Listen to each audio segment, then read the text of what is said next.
In this video, I will take a deep dive into Chop AI to see if it really lives up to the massive hype surrounding AI video editing tools today.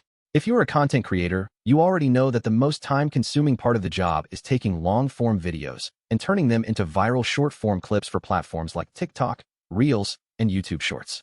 Chop AI promises to automate this entire workflow by using artificial intelligence to identify the most engaging moments in your footage. I spent several days testing the platform with various types of content, including podcasts, webinars, and gaming streams to see how it handles different styles. One of the most impressive features is the automatic framing, which keeps the speaker centered even if they move around the frame. The facial recognition technology seems very polished compared to some competitors I have used in the past. It also generates captions that are surprisingly accurate, and you can customize the fonts and colors to match your personal brand. While the AI does a great job of selecting highlights, you still have full manual control to tweak the edit points if needed. The interface is clean and intuitive enough for beginners to jump right in without a steep learning curve.